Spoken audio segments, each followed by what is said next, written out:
আসসালামু আলাইকুম ওরহমতুল্লাহি ওবরকাতু। খুব মন খারাপ, হৃদয়ের অন্দরমহলে ভাঙনের জোয়ার। চারপাশের পৃথিবীটাকে বিষাদ আর বিরক্তিকর লাগছে। মনে হচ্ছে আপন মানুষগুলো দূরে সরে যাচ্ছে, হারিয়ে যাচ্ছে প্রিয়জন, প্রিয় মানুষ, কিংবা অযাচিত অন্যায্য সমালোচনায় কত বিক্ষত অন্তর। নিন্দুকের নিন্দায় হৃদয়ের গভীরে গভীরে দুঃখবোধক প্লাবন। তো তাহলে চলুন আজকের ভিডিওতে জেনে নিই অন্য একটা জগৎ সম্পর্কে। বলেছিলাম সেই সময়কার কথা, যখন পৃথিবীতে রাজত্ব করেছিল সবচাইতে নিকৃষ্ট নির্দয় নরপিশাচ শাসক ফেরাউন। সম্ভবত পৃথিবী আর কখনো তার মতন দ্বিতীয় কোনো জালিম শাসককে অবলোকন করবে না। তার অত্যাচার আর নির্যাতনের মাত্রা ছিল অতি ভয়ঙ্কর। হবেই বা না কেন, নিজেকে সেই খোদা দাবি করত।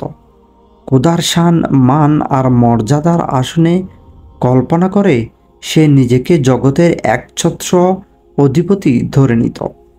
তার এই মিথ্যা দাবির সাথে যারাই দ্বিমত করত তাদের কপালে জুটত মৃত্যু। আর সেই মৃত্যু কোনো সাধারণ মৃত্যু ছিল না। কাউকে সে আগুনে পুড়িয়ে মারত, কাউকে পানিতে চুবিয়ে মারত। যেন মৃত্যুর বাহারি আয়োজনের ভরপুর থাকত তার সংসদ। ফেরাউন দরে দরে বনি ইসরায়েলের পুত্র সন্তানদের হত্যা করত। ফেরাউন জানত তাকে বধ করার জন্য এই বনি ইসরায়েলের মধ্যেই সত্য ইলাহের একজন সত্য নবী প্রেরিত হবে। সেই ভাবত বনি ইসরায়েলের ঘরে জন্ম নেওয়া সকল পুত্র সন্তানকে হত্যা করতে পারলেই তার পথের কাঁটা সাফ করে ফেলা যাবে। এই নিষ্ঠুর নির্দয় জালিমের হাত থেকে নিজের সন্তানকে বাঁচাতে মরিয়া হয়ে উঠল শিশু মূসার মায়ের অন্তর। চোখের সামনে প্রাণাধিক প্রিয় সন্তানের নির্মম মৃত্যুর দৃশ্য অবলোকন করা দুনিয়ার কোনো বাবা মায়ের পক্ষে সম্ভব নয়। কিভাবে বাঁচাবেন পুত্রকে তিনি, কিভাবে তাকে আড়াল করবেন জালিম বাহিনীর নাগপাশ থেকে? অস্থির চঞ্চলা হয়ে পড়লেন তিনি। মূসার মায়ের হৃদয়ের এই ব্যাকুলতা আল্লাহর কাছে গোপন থাকল না। তিনি শিশু মূসা আলাইহিস সালামকে একটা বক্সে ভরে নদীতে ভাসিয়ে দেওয়ার জন্য মূসার মাকে নির্দেশ দিলেন। ব্যাপারটা কোরআনে এসেছে যে আল্লাহ সুবহানাহু তাআলা বলেছেন, আর আমি মূসার মায়ের নিকট এই মর্মে নির্দেশ পাঠালাম যে তুমি তাকে দুধ পান করাও। অতঃপর যখন তুমি তার ব্যাপারে আশঙ্কা করবে তখন তাকে নদীতে নিক্ষেপ করবে। চিন্তা করুন, একদিকে ফেরাউন বাহিনীর হাত থেকে সন্তানকে প্রাণে বাঁচাতে মায়ের অন্তর মরিয়া, অন্যদিকে বলা হচ্ছে শিশুটাকে যেন বক্স বন্দি করে নদীর পানিতে ভাসিয়ে দেওয়া হয়। আপাত দৃষ্টিতে আমাদের মনে হতে পারে এই যেন মৃত্যুর আগেই মৃত্যুকে বরণ করে নেওয়া।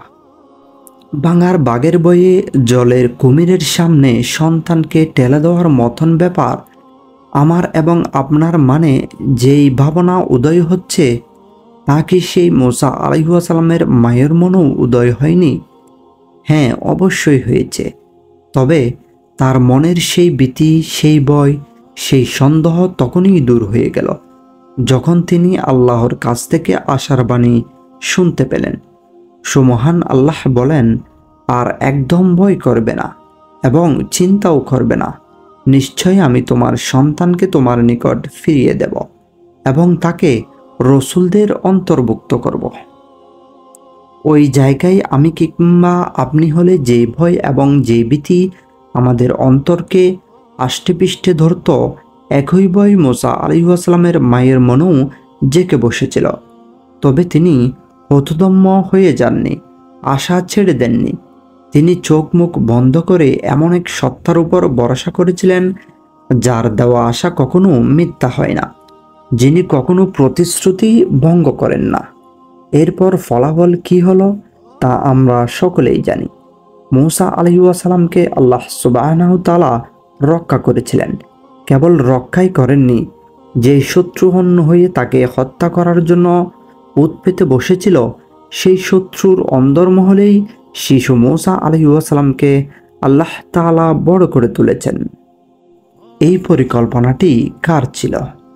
কে এমন নিখুঁত পরিকল্পনা করার ক্ষমতা রাখেন? তিনি সুমহান আল্লাহ।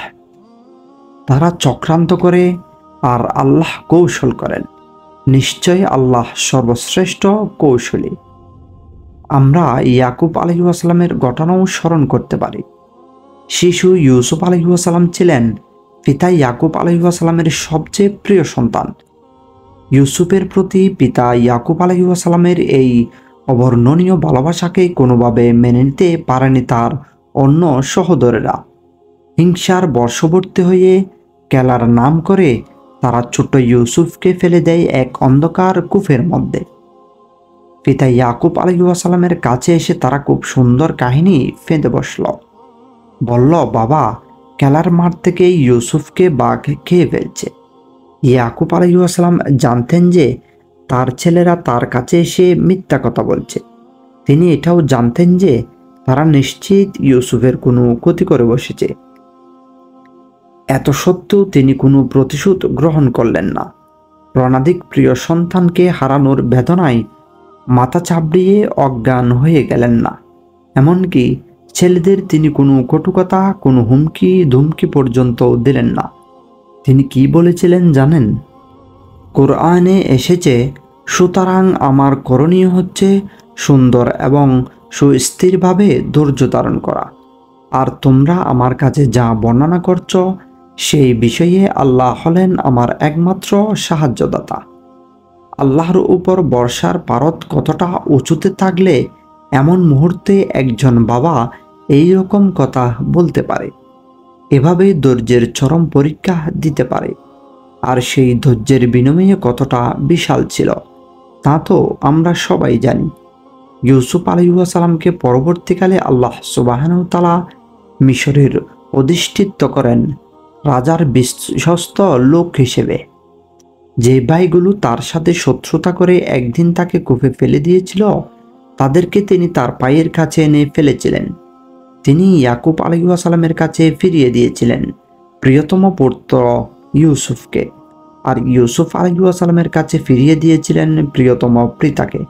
সুবহানাল্লাহ! কত সুন্দর আল্লাহর জুড়ে দেওয়া মেলবন্ধন! কত চমৎকার নাই বিপদে ধৈর্য ধারণের ফলশ্রুতি! সুতরাং দুনিয়ার কষ্টগুলোতে না পাওয়া ও হারিয়ে ফেলাগুলোতে একজন মুমিন কখনো হতাশ হবে না। চরম বিপদের মুহূর্তে উভয় সংকটের সময় মূসা আলাইহিসসালামের মাতা আল্লাহর দেওয়া ফয়সালা মাথা পেতে গ্রহণ করেছিলেন এবং অপেক্ষা করেছিলেন আল্লাহর কৃত ওয়াদার ফললাভের জন্য। পুত্র হারানোর সুখের দিনেও নবী ইয়াকুব আলাইহিসসালাম দেখিয়েছেন ধৈর্যের চরম পরাকাষ্ঠা।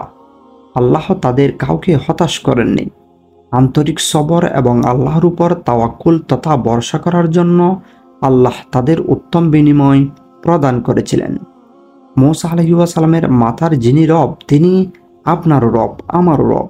যিনি ইয়াকুব আলাইহিসসালামের প্রতিপালক, তিনি আপনারও প্রতিপালক, আমারও প্রতিপালক।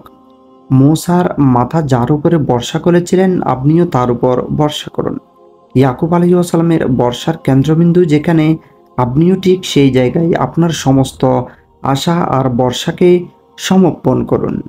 যিনি মূসার মাথার অন্তরকে প্রশান্ত করতে পারেন, তিনি কি আপনার ভেঙে কান হয়ে যাওয়া হৃদয়কে প্রশান্তির পলদ্বারা বইয়ে দিতে পারেন না?